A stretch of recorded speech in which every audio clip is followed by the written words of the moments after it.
¿Quieres escuchar las mejores historias de ficción y documentales?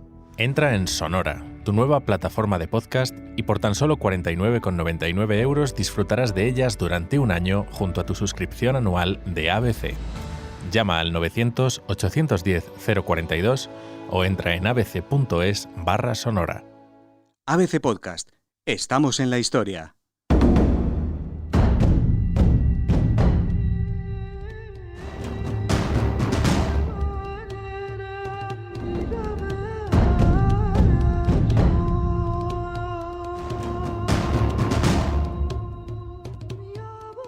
Los tambores y los filos resonaron en una macabra sinfonía a finales de agosto del 846. Para los cronistas de la época fue una locura. La Urbs Aeterna, que de glorioso tenía ya solo el recuerdo del viejo imperio, recibió con amargura la visita de una flota de piratas llegada desde los confines de Hispania y del norte de África. Los invasores saquearon, quemaron, asesinaron y violaron en un cruel frenesí de violencia que enmudeció a los romanos. De hecho, no tuvieron piedad ni por los santos. En mitad de la noche, accedieron a los sepulcros de los apóstoles Pedro y Pablo y ultrajaron sus restos. Muchos han sido los saqueos en Roma. El más conocido fue el perpetrado por el visigodo Larico en el siglo V, pero las páginas de la historia, sin embargo, ocultan la pesadilla protagonizada por esta flota pirata que no tuvo piedad.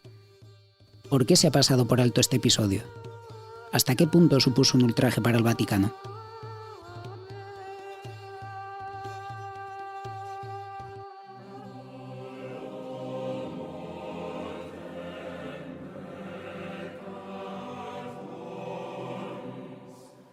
En el siglo IX, el Imperio Romano no era más que un espejismo del coloso que había dominado el viejo continente desde los años de Julio César. Roma, centro del mundo durante 1000 años, apenas albergaba una mínima cantidad de población. Los gloriosos monumentos levantados en la época de los emperadores empezaban a ser rodeados de chabolas. La estampa era dantesca. Así lo cuenta el doctor en historia medieval, José Soto Chica. Hasta el año 419 tenía una población cercana al 1.000.000 de habitantes. 800.000 habitantes le calculamos para el siglo V. Y seguía siendo la ciudad más fascinante de la Tierra. De aquellos 800.000 habitantes, pues habíamos pasado a una ciudad que a duras penas superaba los 50.000. El escenario es apocalíptico, es de estas películas así que nos muestran un mundo, ¿no?, después de una gran tragedia nuclear o pandémica. Pues imaginar lo mismo, porque tenemos una ciudad en donde las chozas pues se levantaban entre las ruinas de inmensos edificios, como el Coliseo, el Circo Máximo, que eran ya incomprensibles para aquella gente. Es una Roma que sigue siendo simbólicamente muy importante porque es la residencia del obispo de Roma, del Papa. Es una ciudad rica también porque fuera de las murallas y dentro de las murallas hay iglesias que son muy veneradas y donde se han acumulado durante 500 años de cristianismo inmensas riquezas, como son las basílicas de San Pedro y San Pablo. Pero digamos que es un escenario un poco extraño, ¿no?, donde se mezcla un pasado glorioso pero arruinado con un presente empobrecido y con una realidad que, pese a esa pobreza, Roma sigue siendo el centro del mundo.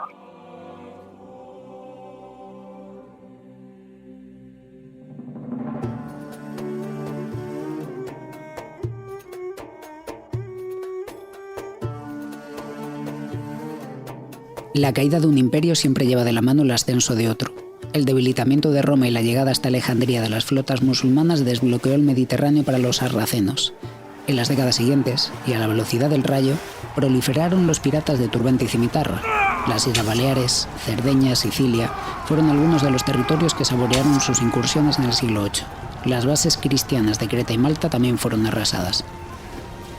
El estandarte de la Media Luna flameaba por el Mare Nostrum, y en esas, una armada árabe redobló la apuesta: conquistar Roma. Que las fuentes de la época nos van dando parcelas de verdad, entre comillas. Algunas de esas fuentes hablan solo de piratas provenientes de lo que hoy sería el norte de África, de Túnez, de la zona de Argelia. Otras añaden a esos piratas los que se habían instalado ya en Sicilia, que le estaban conquistando Sicilia precisamente a los bizantinos / romanos. Pero si uno va a las fuentes escritas por los musulmanes, Ibn Rushdi, por ejemplo, pues nos dicen que la mayor parte de esos piratas eran andalusíes y africanos. Era una gran flota que se iba a reunir en la desembocadura del Tíber en agosto de 846, que lo iba a remontar y que iba a saquear el Vaticano y a poner en riesgo a la mismísima Roma, que ya no era la gran ciudad que todos tenemos en la cabeza, pero que seguía siendo el centro de la cristiandad.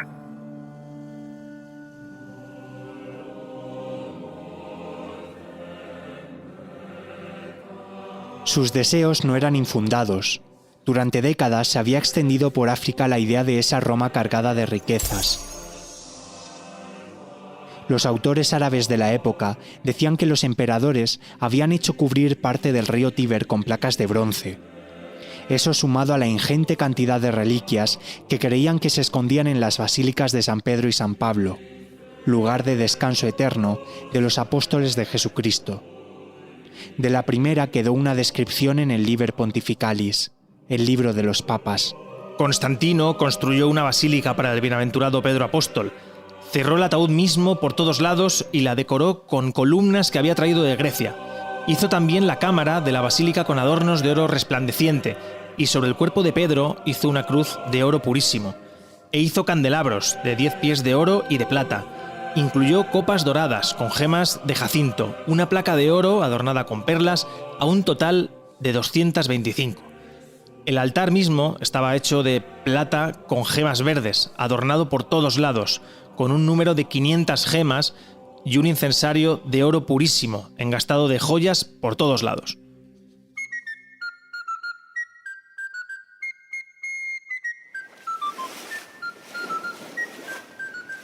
Al calor de todas esas leyendas se formó una flota y se alzaron los capitanes como Abu Masar, uno de los hispanos que se convirtió en mandamás de la expedición.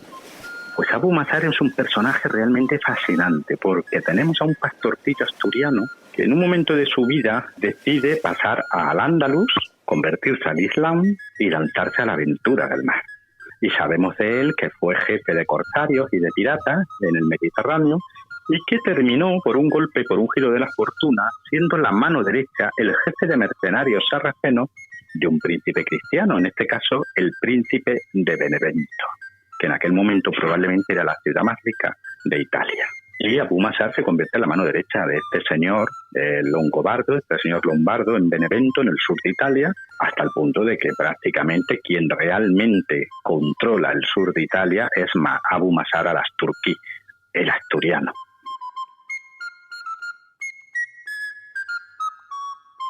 La noticia le llegó al Papa Sergio II a principios de agosto del 846.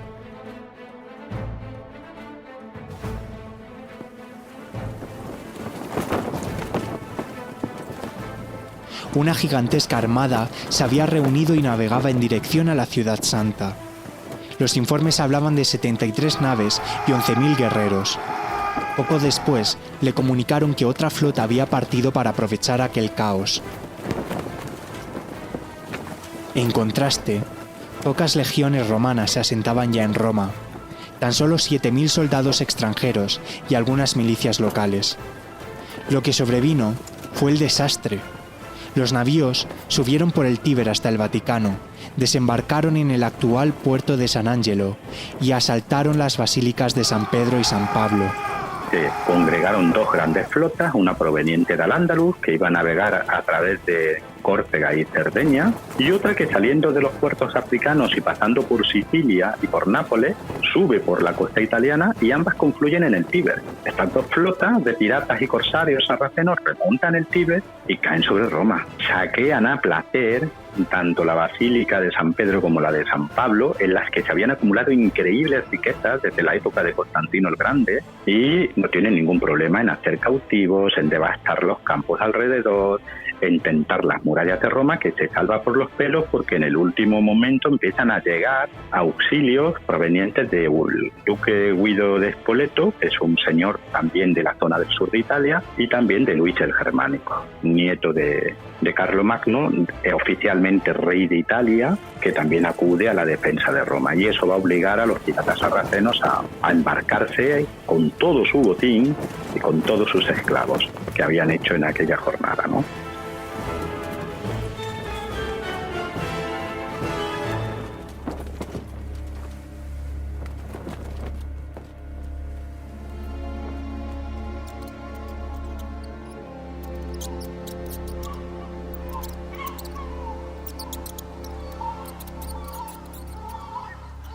Se dijo que las langostas habían acudido a comerse las cosechas, y en parte era verdad. Después de pasar a cuchillo a las tropas que defendían Roma y perpetrar todo tipo de barbaridades, los piratas se retiraron sin apenas oposición. Aquello supuso una humillación para el renqueante imperio, una humillación que los católicos escondieron para evitar la amargura de la derrota, o más bien intentaron maquillar, pues el golpe fue tan doloroso que resultó imposible de ocultar. Ya lo escribió Prudencio de Troyes. En el mes de agosto de 846, los sarracenos y los moros invadieron Roma, arrasando la basílica del bienaventurado Pedro, príncipe de los apóstoles, llevándose todos los ornamentos y tesoros junto con el altar que presidía su tumba. Algunos de los duques del emperador Lotario fueron cortados impíamente en pedazos.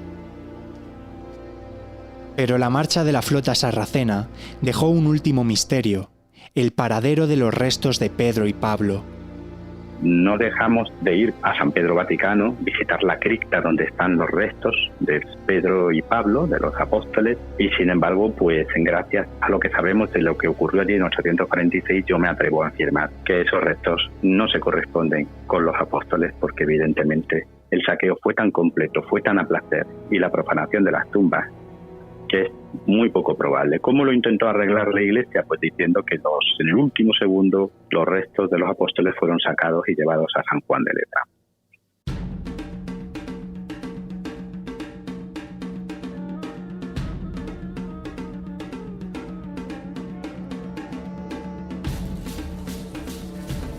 Donde antes los gladiadores derrochaban su valentía ante un sinfín de peligros premeditados, ahora había un cementerio.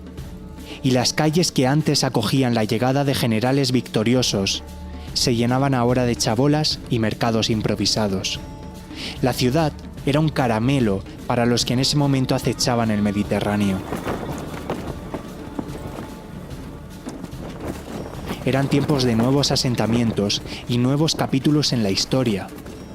Todos luchaban por dominar los mares y comerse los restos del gigante que sentó su poder con anterioridad. Y ese era el momento justo de hacerlo.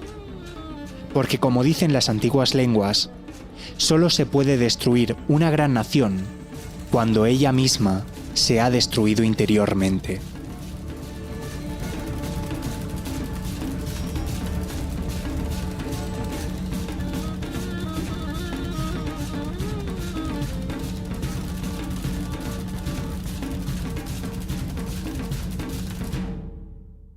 Puedes escuchar todos los episodios en abc.es, iVoox, Wonda, Spotify, Apple Podcast y Google Podcast.